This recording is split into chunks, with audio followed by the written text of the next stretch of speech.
Episode 91, The Paradox.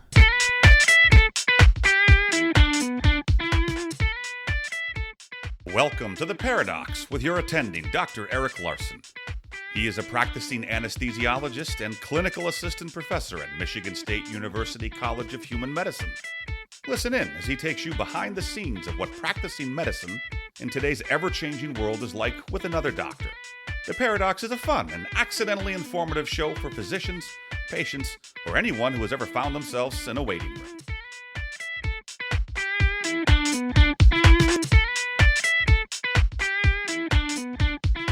Welcome to The Paradox. I'm your host, Dr. Eric Larson. Thank you for joining me as we explore the U.S. medical system in a fun, informative format through expert analysis. Today we're going to be discussing COVID, schools, and immunity.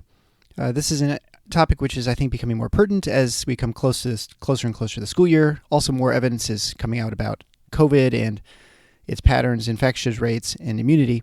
And so we're going to go into that a little bit today and kind of get a feel for where we are today in the United States and what we're going to do moving forward into the fall and winter.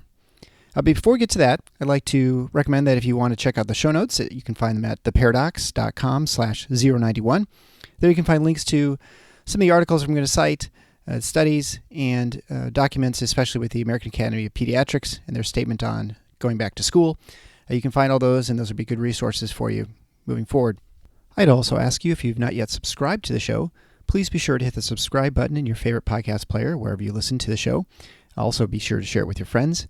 Make sure you don't miss any exciting shows, and also go back to the blog at theparadox.com/blog. There you can get an episode list of all the shows you may or may not have listened to. If you find some topics you find interesting, please feel free to download, listen to those, and also share them with your friends. It has been through your support and sharing the show that has made the show as popular as it is, and it's really exceeded my wildest expectations, to which I give you a hearty thank you. I'd also like to thank all my patrons on patreon.com/theparadox. That's THEPRADOCS, where you can financially support the show with a recurring monthly payment. That is super appreciated and helps defray a lot of the costs of putting the show together. But without further ado, let's discuss COVID, schools, and immunity. So I'll start with a question. How long are you okay without church, concerts, sports, schools, funerals, weddings, movies, large gatherings of any sort, going to restaurants, going out shopping?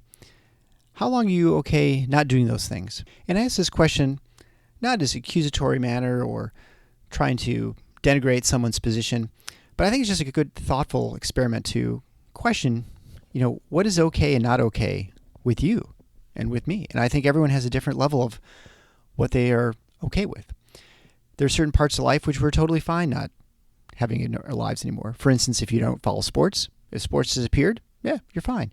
Maybe those of you who like football but don't care about baseball, summer's been okay because you haven't had baseball, but it didn't bother you. For some, it doesn't matter that there are no concerts. They don't go to concerts. Or maybe they don't go to live performances like plays or ballet, opera, just general symphonies. But for some, this is not only an important part of their life and their cultural experiences, but for many, this is actually a career. I know at least one person I work with, her daughter just finished college and she has a job with a local ballet, but she hasn't been able to dance. And the prospects of dancing are who knows when. People who rely on their income for live performances, they're obviously also not able to perform as they are trained and enjoy doing. I would look personally at my family, and as many who listen to the show obviously know, my son passed away almost 2 years ago now. He was part of the men and boys choir here in Grand Rapids. And, very large part of his life, an important thing for him, was part of the choir. Well, choral singing, of course, is seen as extremely dangerous or more infective than other activities. And so the choir is basically closed down. And for those boys, once your voice changes, you're out. It's possible there could be a whole generation, which is 4 or 5 years maybe for these boys, where they can get to the point where they can sing, and then before the voice changes, where they can actually participate in a choir like this. Now, it's not the end of the world if people could never do that again, but for some people this is incredibly important. For a choir, obviously, it's important to keep the legacy going and to keep singing. If you were closed down for a couple of years, would you be able to start up again? Would you be able to get your audience back? Specifically with our choir, there's a significant problem because a lot of the patrons are elderly. So even singing to a concert, not only do you have people who maybe are more likely to get people infected because there's the activity they're in with choral music and spreading the infection, but also you have people who are highly vulnerable who are coming from nursing homes or care facilities to listen to the concert. And so these are all considerations we have to think about. But the thought experiment really focuses around what do you think is important to you, and how long are you willing to go without whatever it is? Because I think a lot of people are under the impression that this is a very short-term problem, that we're going to be shut down for 6 months, maybe 9. We'll have a vaccine soon. That's what the president tells us, or the officials in the government or our governors tell us that we're going to have a vaccine soon, that we'll have effective treatments, and we're going to we'll have this thing licked within a year or so, maybe 2 at the tops. But are you okay not doing those things for 2 years? Is it okay not seeing your elderly parent who has declining mental state? How are they going to do? Probably not very well without having contact with people. Trying to get an 85-year-old with early onset Alzheimer's to suddenly manage FaceTime or things like that. It's, for one thing, not the same as human touch is very important, but the stimulation mentally is going to be challenging for people to have them locked up all the time if they're elderly and in mental decline. But I think these are important things to just think about, because I think, the answer to it really affects how you look at going forward. If you say, well, I'm okay without these things for 5 years or 10 years, or I never have to go to a concert, I never have to have any large gatherings, I never have to go to a wedding or a funeral again, I never have to gather with large amounts of people, church isn't important. Not only do I think that's probably not true if you say that, but you're a social hermit, but it will affect how your tolerance on risk. Because if I were to say that the way things are right now is how they're going to be for the next 10 years, I think people feel very differently about their approach to going about life, going about shopping, doing things, than if I said there's a temporary 3-month shutdown, which is how it's sort of been sold. It certainly has been sold at worst. We're looking at 9 months, maybe 12 months. And I think that's probably not a realistic expectation, but I don't know. And I think, as I've mentioned in a couple of Facebook videos and a couple of times in the show as well, the important thing I think when you listen to people talk about COVID is they have to have a level of humility, because no one can know these things. There are some things we can know. I throw a ball up, it falls down. But when it comes to epidemiology, comes to spread of diseases like this, understanding the disease as novel, meaning it's brand new, it's never been seen before. We don't know how it behaves. We don't know how to treat it. We don't know lots of things. We're learning those things. But no one knows these things and knows exactly how things are going to progress. We don't know why there are outbreaks in certain cities and not others, for instance. I think that's a real important question that we need to understand. We don't know what we need for immunity. There are all sorts of questions we don't know. And so anyone who speaks with you with certainty, I think is someone you should just ignore. If they hedge or at least recognize that they may not know, or that they say this is the best possible information that we know right now, those are the people I think are worth listening to. And then you have to recognize that everyone has different levels of risk that they're willing to tolerate. Some people are so terrified that they will tolerate no risk. Others will feel like there's no risk at all. But that is either real or imagined, right? We don't really know what the risk is for anything because we don't really know enough about the disease. Just as you don't know the risk of you getting in a car and make it to your destination. Sometimes most of the time you'll make it, almost all the time. But sometimes you won't. You never know. And so that's sort of like this disease, right? So what is your relative risk of going about life and contracting this, maybe dying or having some other sort of complication? But I think the important question is to ask yourself, how long are you okay with the way things are? Because if I tell you that we're probably 3 or 4 years away from having an effective vaccine and treatment regimen, and are you okay putting your life and everything on hold for 3 to 4 years? Or are you okay for 2 years? Are you okay for 1 year? Again, those are the questions you need to ask yourself. Do not assume that this is a very temporary situation, because it may not be. And if you go in with that expectation, then it's going to make you look at what you're doing right now and maybe rethink about your approach to things. Because are you willing to give all those things up for a long, long time? Or are you willing to say, that's just the way things are going to be. Life's just going to have a little extra risk involved, and I'm just going to accept that risk and go forward with life. These are questions you have to ask yourself. And these are things that we're not having this discussion publicly, because there's an assumption that there's going to be some magic cure or vaccine that's going to solve everything in just a few months. So let's talk about the vaccine. What if people refuse to get it? Are you going to mandate this vaccine? We live in a free country. You certainly could have requirements by your employer to use a vaccine. Most employers can't force you to get things. If you're in healthcare, they can, for licensing reasons, they can actually require you to. So I suspect myself and all the people I work with in the hospital will absolutely have to get the vaccine and will have to be vaccinated, whether it's effective or not. There's obviously been a lot of questions on how long a vaccine would be effective. When people get infected with COVID, it seems like they have developed antibodies and they last for a few months at least, but that's not that long. And so what's your chance of getting reinfected? So maybe you have immunity to COVID for 6 months and then can you get reinfected later? Well, if you get a vaccine, you have theoretically the same problem. Maybe you can get a heightened immune response. So instead of 6 months, you can buy a year. But probably whatever vaccine we're getting, we'll have to anticipate that people will have to get boosters every year until we get to past the point where we don't think we need the vaccine anymore. So let's just assume that we have a 100% effective vaccine, creating immunity for a year. So we're going to say that once you get it, no problem. Right now, we can say the survival from COVID, and again, I'm not talking about morbidity, which means long-term complications and problems you can have from getting this at some point, which certainly there are going to be some.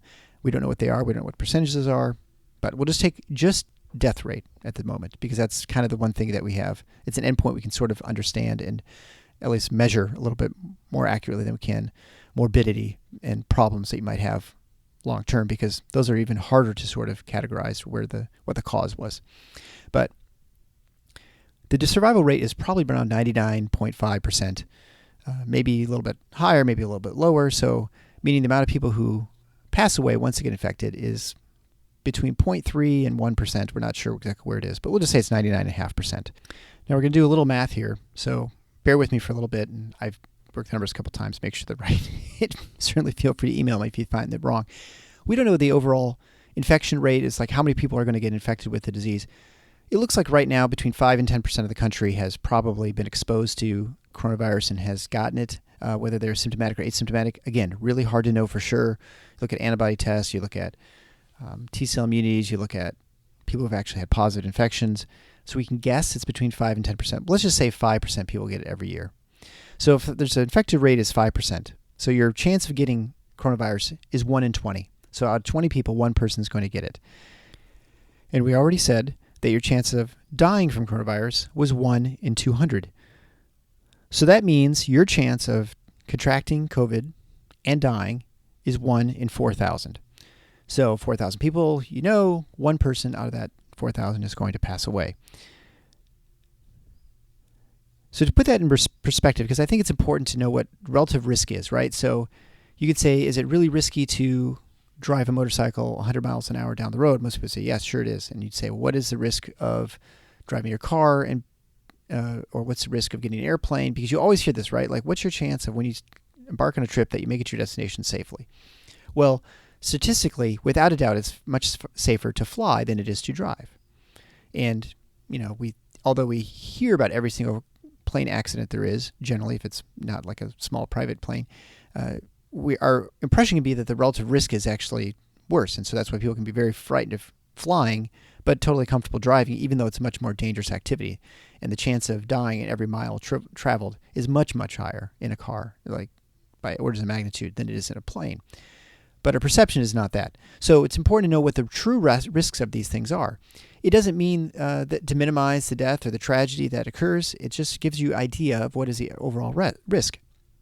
So when you look at the country, CDC website, when you look at traumatic deaths, I believe it's from 2016 or 17, the traumatic death rate, so these are people who are accidentally poisoned, who have car accidents, generally car accidents, but other sorts of accidents, and falls, accidental falls. And their mortality from that is 52.2 out of 100,000, or 2 in 4,000. So your chance of, assuming, we have our COVID experiment where we have 5% infected, 99.5% survival rate, you have a relative risk of 2.1 out of 4,000 versus 1 out of 4,000 for COVID. So you're twice as likely to die of a traumatic death, poisoning, accident, or fall than you are of COVID. Now, if we double the rate of COVID, let's say 10% can get it, then we've pretty much said that's about the same rate as traumatic deaths. Now, This, of course, is terrible in the sense that it's double the amount of people dying because instead of having just 2 people, now you say you have 4 per, 4,000. But I think, that to look at the relative risk, it's important because that gives you a little bit of an idea of how risky is it that you're likely to die from COVID. Now, obviously, there are other problems you can have from COVID. Like we said, there's other morbidity. But I would say the same is true of accidents, right? Many, many more people are involved in car accidents that suffer minor to severe critical injuries that eventually survive than people who actually die from the injuries. The same would probably be said of COVID. So you're obviously adding a new thing that's going to cause all sorts of problems. But let's look at it realistically as your actual risk of getting it and dying from it is still incredibly low, I would say. It's not zero. It's not as low as you want it to be, which of course is zero. But it's not so certain that it's going to happen. And I think that's important to keep in mind just as we go forward, because we're going to be focusing on vaccines, immunity, and what exactly is this proper strategy going forward with COVID. Well, let's discuss right now vaccines. I think if you look at most sites say there are 18 to 2 or 3 dozen. It's really kind of hard to know the specific number of vaccines that are in production worldwide right now for COVID. Obviously, the entire world needs COVID. What's that? 7-8 billion doses are going to be needed annually, assuming we're vaccinating everybody and to have boosters every year. So we need a large-scale production. We also don't have any effective vaccines at this point. And when you look at vaccinations, now the Chinese, I think, are actually getting close to administering them, but there are 3 different phases of vaccine trials. Phases 1 and 2 are fairly quick. Now, the time frames I'm going to give you are actually not accurate for this because we've actually skipped a lot of the usual time that we're required for these phases. We're rushing these things through. And so what normally would take 10 to 20 years to develop a vaccine, we're going to attempt to do in less than a year. I think this is not realistic, but I will go through the numbers here and just give you an idea of what these trials are. The phase 1 trial is where they try and figure out the safety and dosage of vaccines. So usually requires a couple dozen to maybe 100 volunteers where they test out the vaccine on people and to see how much is needed to get the appropriate response that they want. This phase 1 trial takes a few months usually.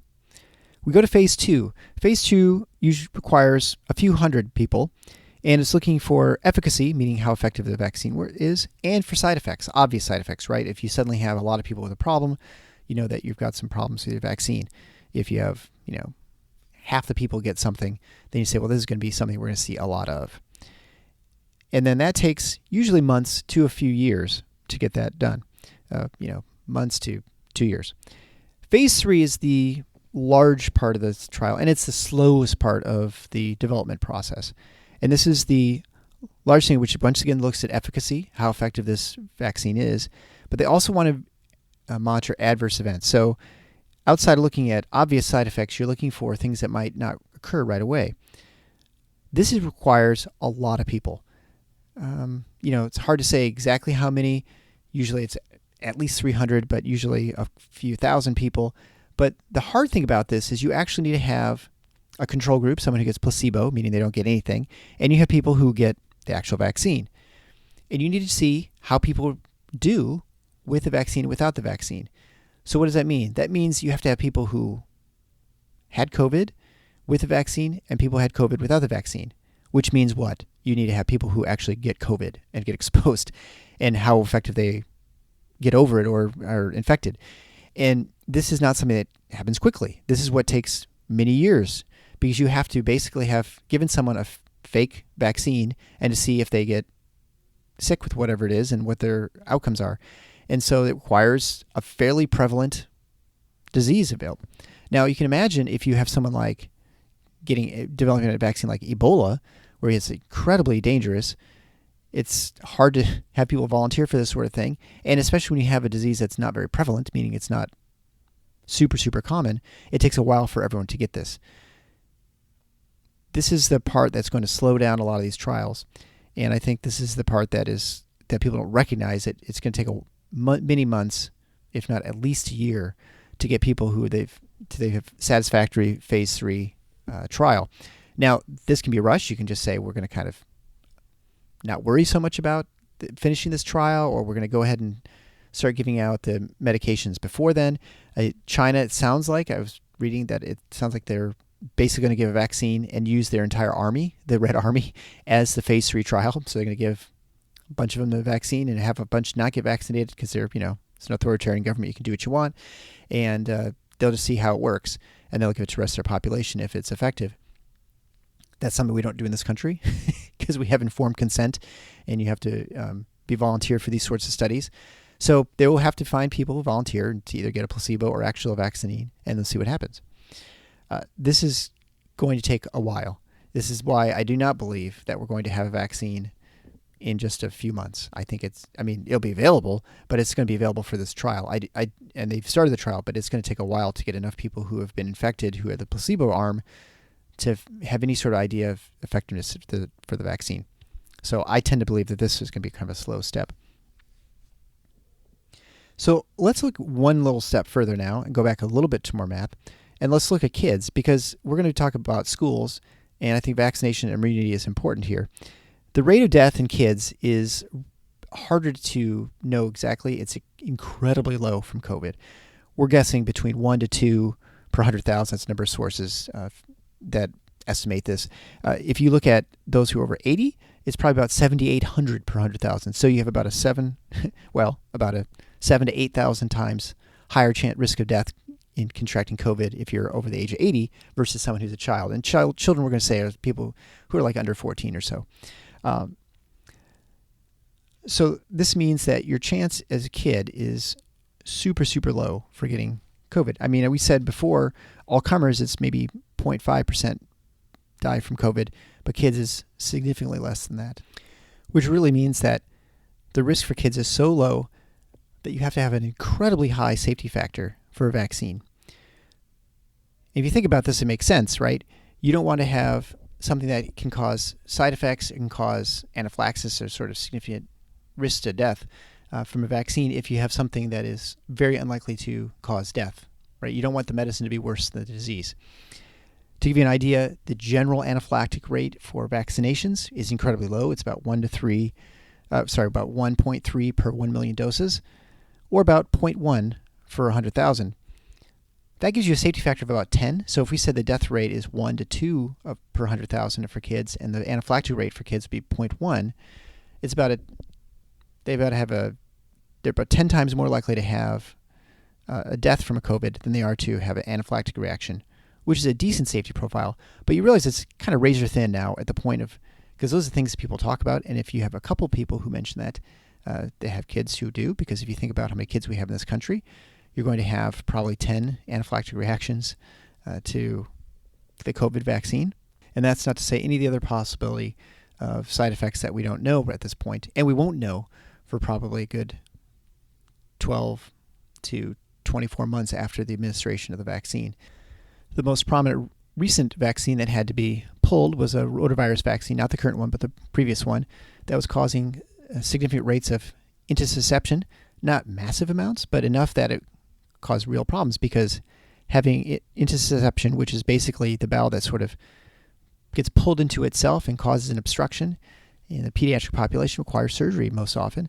It can be life-threatening complication. And for a vaccine that's something that's probably not going to kill kids, you can see you have to balance these side effects and the risk profiles of the medication.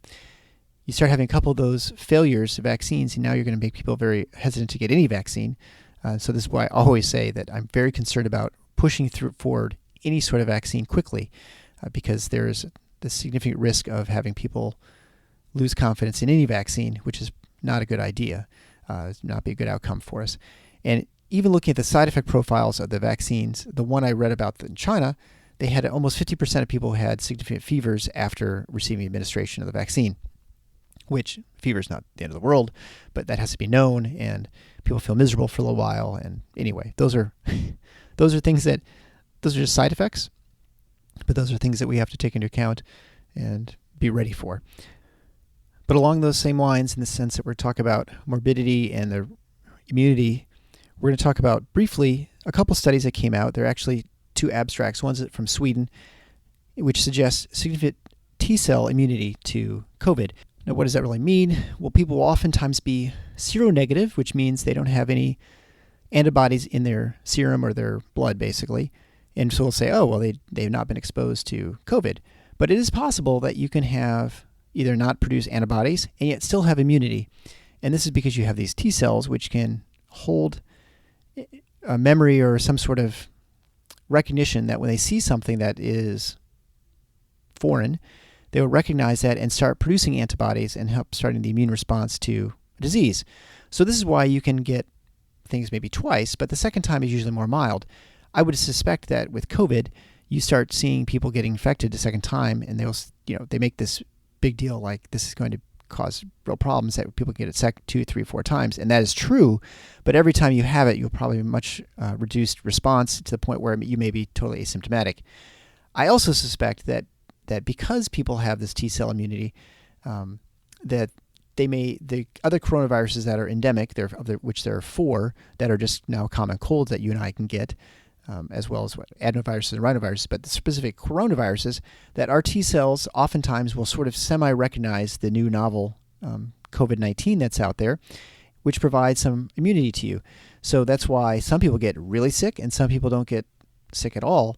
And I think a lot of that is probably due to this partial recognition from the T cells, which then start the immune system response, and then you could get over it, or you may not even recognize it. It's not clear. That means you would still have the ability to infect others, even though you may be totally asymptomatic. We think there's evidence that people who are asymptomatic or pre-symptomatic, meaning they've not yet expressed symptoms of COVID, are carrying around the ability to get others sick. That is still probably a possibility, and that may slow the reaching the herd immunity to the point where we're okay. But probably at some point, with most viruses, you get to the point where there's enough immunity within the community that people just are okay and they don't actually get significantly sick from the disease, and it sort of becomes like a cold. Even though right now it seems really deadly. It's not that the virus mutates as much as it is the fact that people just develop partial immunity to it or full immunity to it, at least the more significant side effects. There's also a German abstract which suggests something similar, and this actually goes along more with what I was just saying before, that they looked at, I think it was like 180 people who had COVID and 180 people who didn't have it, and meaning those are people who were negative and had never had a positive test for COVID. And they found that of those who had never had exposure, they had 81% had a T-cell response to COVID-19, meaning that they were not susceptible, or they were at least granted partial or immunity from the disease. And this also goes along with the lines of probably the fact that we're not seeing 100% of people who get this, even though it's a brand new novel disease, has never been seen by anybody because it's a brand new virus. It never existed before. Yet people are not exhibiting a full onset of symptoms and problems, probably because a number of people have partial immunity to it, even though they've actually haven't developed specific antibodies for this coronavirus. They can develop antibodies to other aspects of the coronavirus which are similar to other coronaviruses, thereby giving some partial immunity. So I think that's actually very good news, and it suggests that we may not actually need to get to the herd immunity that we had previously thought of, having 60-80% of people having either antibodies present or having an effective vaccine which gives you antibodies. So all this kind of rolls into the next part of the discussion, which is schools. We're coming up to the fall now. We're recording this in early to mid-July, and we don't have really any plan, I think, at this point for what's happening in schools. Schools are just now developing them and releasing these plans. I think most people would say education is an important aspect of childhood in the Western world, and schooling is important. We can't go without schools for 5 years. Going back to the question at the beginning of the show, how long are you willing to go without certain things? Are you willing to go without school for 5 years? I don't think anyone would say that's okay. Now, how you educate and what school looks like, well, that's the question, right? But we have to recognize the risks and, again, talk about things. So let's talk about school, because right now most schools are releasing plans that are some combination of full online to all in person. And usually it's some sort of hybrid. Kids are at school for a couple hours and then they go home and do remote, or maybe they're at school for 2 days and they're remote for 3 days, or some sort of combination like this, as schools try and develop a process for educating kids, keeping the environment safe, keeping teachers safe, keeping the staff safe, and to try and prevent major spread of COVID. Now, the one encouraging thing about all this is the fact that kids are generally not susceptible to COVID in relation to adults. And when I say kids, I'm talking about pre-adolescents. So what does that mean? Well, actually, if you look at the studies pretty conclusively at this point, and when you look at epidemiological data, kids are about half as likely to get COVID as adults. And there's actually a large portion of children who are basically not susceptible at all. You could sneeze, cough in them, whatever, and they're just not going to get COVID-19. We have no idea why, but it's just the case. And there are other things, viruses and diseases that are like this, that we don't understand, that are the same way with kids. We don't know why they get them. Now, other things about kids, they get sick all the time too, right? And so it is sometimes hard to understand why kids seem to get everything, and then in this case, they don't get it. And that's because we rarely pay attention to the specific viruses that they contract and become symptomatic from, and the ones that they don't, because we don't usually care. We don't ever test to see, is that an adenovirus or rhinovirus or what kind of coronavirus it is. We don't really usually, it doesn't care. We don't care about it because they get a fever, they get, maybe an ear infection, or they get a cough or sniffle or something. And, 2-year-olds in daycare are always like just wet and just, mucus everywhere and stuff. But the important thing to know is that it's COVID-19 is at least the one not doing those things, generally speaking. So that's good news. It means that unlike many things where the infections and the outbreaks can be worsened by having kids in school, like influenza, for instance, in this case, it is much, much less likely that schools will be a location where there's a giant COVID outbreak. It does not mean that kids won't get COVID. It does not mean that there won't be transmission from kids to other kids in schools. That will happen. The rate at which that happens will be much, much, much less than it will be in, say, in a bar or in other situation within, say, a nursing home, where it becomes a significant problem. So there are plenty of resources that show that this is very true, that you look at number of studies in Europe and Canada, that the transmission from kids to kids is much, much lower than it is from adults to adults. In fact, children, even in families with people who are infected, are much more likely to have been the one receiving the infection than the one giving it to their adults. In fact, there are very few instances where it seems like kids have given it to adults. It's generally adults giving it to children. So the kid-to-kid transmission is extremely low. The kid-to-adult transmission is extremely low. The adult-to-kid transmission is much higher. So we're not sure why that is, but for whatever reason, kids just don't seem to just spread it much. And so that's, I think, incredibly good news when it comes to schooling. And as I said, this has been repeated in many countries where they've had kids in school, either for long periods of time, like in Sweden, or in other countries in Europe or Singapore. It's not been really a significant problem when you talk about pre-adolescents. Adolescents and above, they transmit sort of similar to adults. And so different strategies are required for obviously those situations. So I think the important thing, what I mentioned earlier, is what is their plan going forward? You have to have a plan for a couple things. One is you have to have a plan for what happens when kids get COVID, because it will happen. When you have them get it in school, or you have a kid who's suspected of having COVID, has a fever, how do you isolate them? How do you put them in so you don't want to get a bunch of other people sick? You certainly don't want to get teachers sick or staff. Now, encouraging thing is they're unlikely to get sick, or much less likely to get sick from kids than they are from an adult having the same problem in school. But there will absolutely be transmission of COVID in some schools. Is your school policy that once one person gets COVID, it closes the school down? If so, there's no point going to school. You have to, you can't have that sort of situation. Maybe you say, well, we close it down and deep cleaning for one day and then everyone comes back. Maybe that's a reasonable solution. But you can't have one that's closed down for a couple weeks and comes back. That is not a reasonable alternative to school. You might as well at this point say we're just going to do everything online, or we're going to do all remote learning, or have everyone's homeschool or something, because having a disjointed education process like that is not helpful to anybody, certainly not kids, not the teachers or the staff. And so we cannot have that sort of process. It's the same thing when you look at sports. You say, well, there's 10 people are infected with COVID on the football team. What are we going to do? We're going to stop playing football for a month or whatever? I mean, I guess you could, but if you're not going to have any sort of plan for how you're going to deal with COVID and still carry on, then just don't bother doing it because people are going to get COVID. So same thing with schools. You have to have a plan for what happens in school and when you have infections. Maybe you say there's a threshold, like once we have 100 kids or 20 kids or 50 kids, I don't know.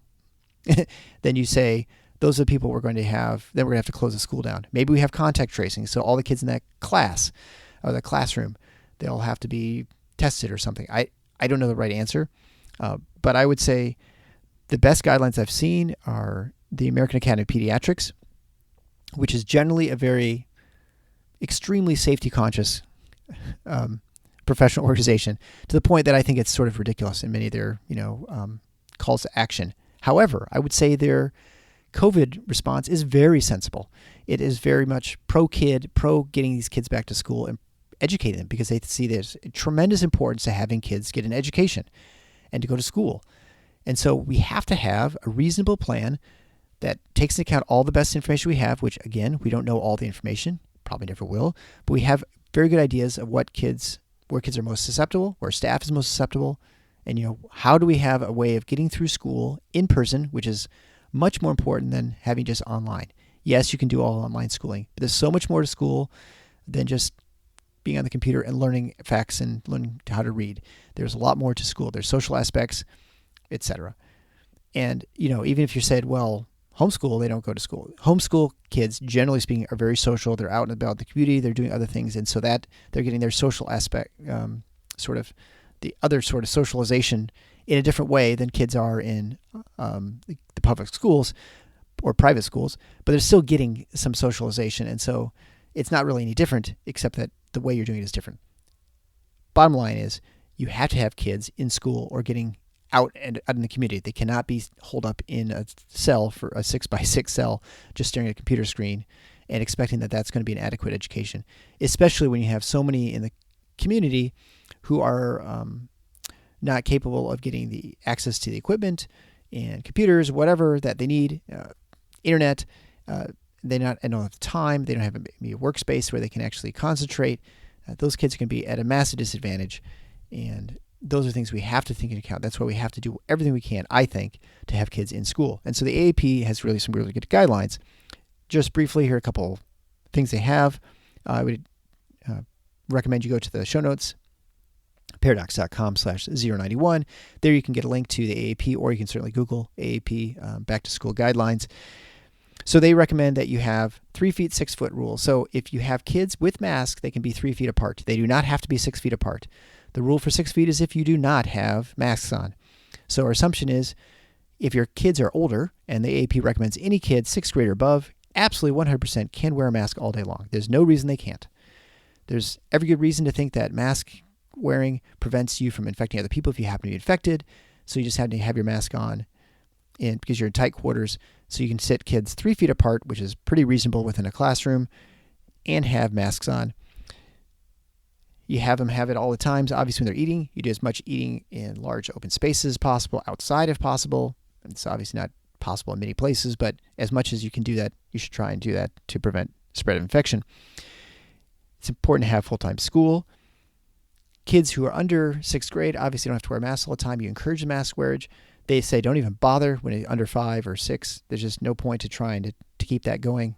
You certainly, I guess, can do it if you want at daycare or pre-K, but it's going to be more work than it's worth probably, and can cause more problems and was disruptive. And also, the fortunate thing is those kids are much less likely to spread COVID to each other or to their teachers.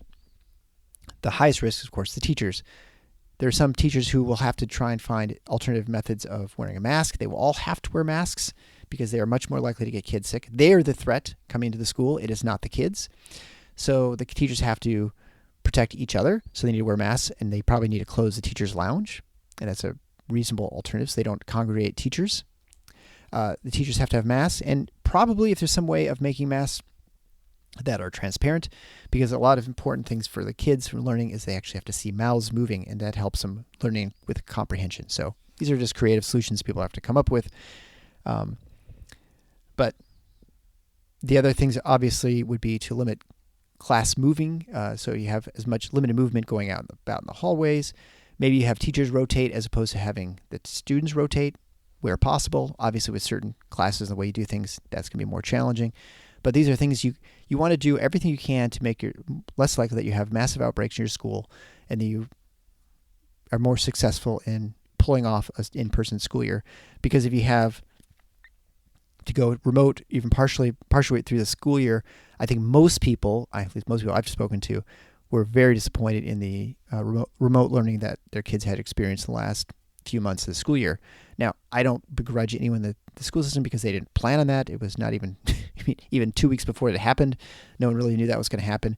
And the ability to sort of resource and throw stuff together was really challenging. And so I don't think anyone begrudges that. And that's somewhat the problem with the schools right now is they are still sort of in this quasi, we're not sure what we're going to do situation. And so it makes it very difficult for them, and it's going to make it very difficult for parents. And I think lots of parents are going to have to make the difficult decision on whether just to bag it and just do schooling at home for their kids, or maybe with a small homeschool co-op, or to try and just go ahead and send the kid to school and hope for the best.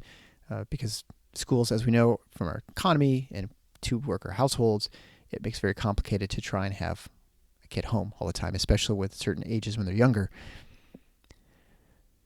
Unfortunately, this whole back-to-school program recently, in the last couple of days, has become very politicized, as has everything in COVID, and we're not able to have a reasonable discussion about these things or talk about their actual plans. The AAP, I suspect, and I hope that I'm wrong. I know my wife does not think this is the case since she's a pediatrician and is generally in favor of the AAP, but I think they will probably walk back their recommendations at some point because it has been associated with President Trump. And it seems that as soon as he advocates for anything, then the consensus in the media and within most of the academics and health services is that it's the wrong thing. Although I think the federal government has very little control over whether schools go back to school or not. The fact that the president is advocating so strongly for it has turned this into sort of a political thing. And those who are in favor of his position will feel compelled not to, especially an organization like the AAP, which is probably not as supportive of Republicans, much less Trump, as other organizations. Anyway, so I hope they hold fast. They are generally still holding firm to their belief that kids need to be in school and that it's important. And hopefully they keep these guidelines up because I think they are a great resource for schools. And I would recommend if you are a school person, a PTO or something like that, and you have the ability to get this to your school board, I think this is we're a superintendent. I think these are very good guidelines, very reasonable. You can start planning on this. You can probably construct a reasonable school year around this. Obviously, your community may be different in the sense that you may be having a massive outbreak in the community. And as I've always said, this is going to be a community-wide response and local response much more than it is a national or even a statewide response, because even what's going on in Miami may not be going in Pensacola, for instance, or what's going on in Houston is not what's going on in San Antonio or in Lubbock, right? So I think these are very large states, and so what might be wrong in one community is the right thing in another community, and vice versa. So that being said, I think you need to just pay attention to what's going on locally, but we need to do what we can to get kids back in school. So I want to end on an encouraging note and to discuss what we talked about a little bit here. I think kids can safely go back to school. I think especially kids, you look at college kids, again, they're almost all going to be totally fine. And you have to have a plan in your school. I know my daughter's going to school and they have a dorm they're going to have set up that's actually for kids who test positive, that they go and do remote learning for a while until they're cleared. And that's with an expectation that there will be kids who get sick. That's absolutely the way you need to plan your school year. The other important thing is to know that most people will be totally fine. Even people who are above the age of 80, the fatality rate is still like less than 10%. That's still incredibly high, but most people have comorbidities. Most people will get over this and get better. Yes, there'll be some morbidity that may occur with this COVID. Certainly there will be so, and some we may or may not even know what it is. But I think we need to recognize the relative risk is still fairly low. It's still half of what it is for dying of a traumatic death in this country. That does not mean it's zero. That does not mean it's not a problem, and it's not one that's preventable. And we do all sorts of things to try and prevent accidental deaths, for instance. We have warning labels for poisons. We have watch your step. We have seatbelts and airbags and things like that, and helmets. So we do everything we can to minimize things, but we still have to, I think, go about life. And I think my personal feeling is we still need to go about and do what's important in life. We need to weigh the relative risks of what we're doing. If we're finding something we're doing is extra risky, I think we need to take that into account. But we need to be very sensible about it and recognize that the relative risk for COVID is still fairly small. Most people we know will be totally fine if they get it. We will all know some people who get it at some point and probably die, but it's not going to be in such massive numbers that we're living in fear, although some will. I think we're much closer to immunity than we think. It'll be interesting to see if there's a second wave in a place that had a hard hit, like in Detroit or New York or New Orleans. I think if we see that those cities don't get any large second waves, then we probably can feel a little bit more comfortable about that our immunity levels are probably going to need to be a lot lower than we think. And that's probably because of these other studies, and that, again, those are abstracts, so they need to be verified and repeated. But certainly this suggests that we have a lot of latent immunity to COVID that will probably help us get through this problem. And it also means that at some point we'll be able to get back to life much sooner than we thought. I think the demonstrations that occurred back in May for the protesting George Floyd's death with the police brutality, there were massive protests, not only in the United States but all over the world. But certainly if you just look specifically in the United States, there were tens of thousands, if not hundreds of thousands of people gathering outdoors in closed spaces, screaming, yelling, and chanting and doing all the things people do in a protest. And they were with or without masks and close quarters. And we did not see a significant bump in cases. Now, you could look at, say, Houston, you could look at Arizona, Florida, California right now and say, oh, well, that could be due to that. I suspect that this is probably every place needs to have this first wave, significant wave at some point. And that it's probably more just random because as many places that had protests, there certainly aren't that many people there aren't that many communities who are suddenly having a huge uptick. I think this is encouraging. It means it's probably relatively safe to be in large gatherings outdoors. Most governors won't agree with me at this point, but I think that has shown that it's probably fairly safe to be in large gatherings outdoors. And, that will obviously change once it gets winter. This doesn't provide any safety or any idea of what's going to happen indoors, but probably it would be okay with, I think, college football. But, I'm not the one in charge of that, but I think things will be made, decisions will be made for us instead. And I think, the other thing is to have some honest conversation with each other, to look at the actual risks of things, to not try and get hysterical or flippant about people's concerns. I think everyone has a different risk tolerance and perceived risk. And I think that's important to recognize that everyone's different. So express some grace with others in that you don't know where they are as far as their health or their loved ones, their close ones that they're worried about in the profession they have. So I think, just having some recognition that everyone's in a different spot and not just calling people idiots all the time. I assume anyone who listens to the show probably feels the same way. And so I'm probably just talking to the choir, which I do miss, even though I can't sing. Finally, have some humility. Recognize that you don't know everything. The experts don't know everything. And anyone who says they do, I think probably is not worth listening to. If they recognize that they don't know everything and that there's a lot that they're still learning, and they say this is the best information, I think those are people worth listening to. I'd love to hear your thoughts on COVID-19, either things you want to talk about on future episodes. I'm going to try and not do all COVID, although it is sort of dominating the healthcare news. Even when we're talking about non-COVID stuff, it still drifts into COVID because, frankly, that's kind of where we are in healthcare. But please send your ideas. What's going on in your schools? I'd be real interesting to hear from you. You can contact me at The Paradox Show at protonmail.com. You can also just go to the website, make sure you sign up for the newsletter. That way you can make sure you know when all the new shows come out. If you don't already have it subscribed in your podcast player. Well, everyone stay safe. Hopefully we get back to school, get back to normalcy at some point, and start to learn to live with this thing. And we learn to treat each other with a little bit of love, grace, and kindness.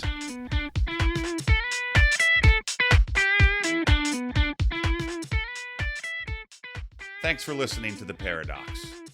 If you like what the doc is doing, please subscribe and leave a review on iTunes or Stitcher. And share the show with your friends.